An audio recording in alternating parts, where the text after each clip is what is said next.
We are going to move on then to another topic that David has demonstrated some knowledge in, some background information. That's one of the reasons we brought him on the show, and that's talk about zombies. Of course. Let's do it. And specifically items in our zombie survival kit. And I'm going to go ahead and let Omar start because I have seen his background notes on this and I'm perplexed. Well, Dave and I are both fans of The Walking Dead. One of the great things about being a fan of The Walking Dead is second-guessing the characters and their methods of survival because a lot of them don't survive. They get a lot of death on that show. So you say, well, if it was me, I'd have this kind of weapon, or if it was me, I would have packed. Obviously. So yeah, my wife and I talk about that all the time. Like, oh, Rick should not have done that. No, Rick, no, what are you doing?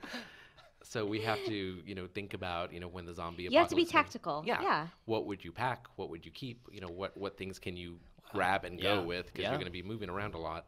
And, do you create a fortress or do you, stay mobile and be on the go? And what weapons do you carry? So there's a lot to think about with zombies. And Dave, why don't you start us off? How would you survive the zombie apocalypse? So I think for me, I'm a big fortress guy. I like the idea of finding something where you get above the ground, you get up a little bit.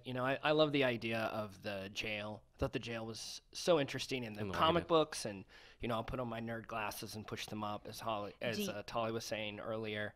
Do you get in the jail, or do zombies go into jail? The jail is the fortress. That's right. Keep the Jail is zombies out with So you're fence. keeping them out. Gotcha. So you got to find that You have a location. lookout tower. Okay, all right. But you know what? But I was just thinking about that this weekend. Like, I'm all with you on the height. Talk me out of on it. the height. No, something on stilts, something off the ground because zombies can't climb. That's right. So rope ladders. Depending on what virus they have. They never do that on the show though. You never see them up in trees. They're always like camped on the ground. I'm like, what are you doing? Get up in the trees. Do a Hunger Games. Right. I think it's probably not as interesting visually. I don't know. But you think that would be really interesting if they're up high and you could film it. I don't know. You want to live like an Ewok. You want to be up in the trees where they can't get you. This is what I endorsed last week, just the general acceptance of Ewoks. So you never see Ewoks I'm getting glad eaten by you've come zombies. around. Okay, what about you? What about you, Omar? What are you packing? Well, my problem is I have two kids, so I can't be on the move a lot. They don't move very quickly, and they're zombie bait. So treats. So it's gonna have to be a fortress. It's gonna have to be something with a lot of toys because my kids get bored really easily. And as far as it's a pack and play. Yeah, as far pack as and play is your I don't even know what that zombie is. kit survival. pack and play and stab. It has to have a spear at the end where you can chuck it at zombies as you're carrying it.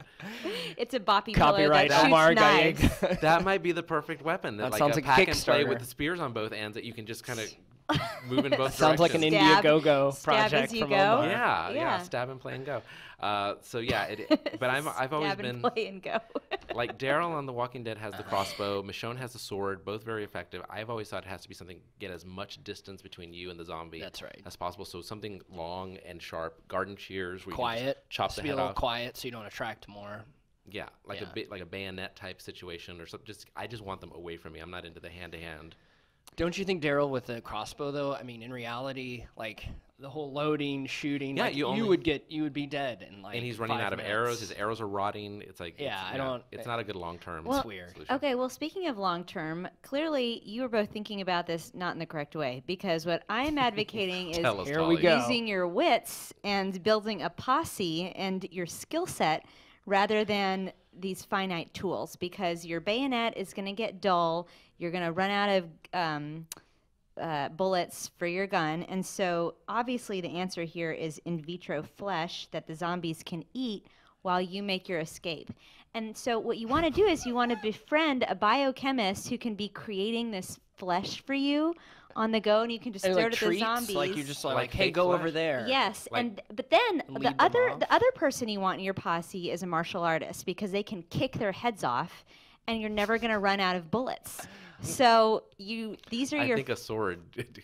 I think they're gonna bite that guy's foot. No, and then he your tries to sword kick is them. going to get dull. Your sword is going to get dull, Carry and a then how sharpening stone. are you going to sharpen it? Then what if you're up in the tree and you're like, I can't sharpen my sword? So you need to make two best friends, and that is a biochemist and a martial artist. Where's And the lab for the Is it like a So mobile maybe lab? Jennifer Lawrence as well. You invented Like- tofu for zombies, basically. And what happens when that guy breaks his foot on a Like, zombie's I'm kind of a face? pacifist. He's not going to break his foot. He's not going to break his foot. It's not. He can punch. He's got another foot. He's got a hand. He's got another hand. As a martial artist I'm talking about, Dave. That's actually the fake meat idea. I actually really like because I have not heard that before. No, haven't heard that one. Lure them away. It's like, doggy treats. Well, we're going to wrap up this shot, but I'm glad to hear that I've won. Tolly has Cats. solved The Walking Dead. You're welcome.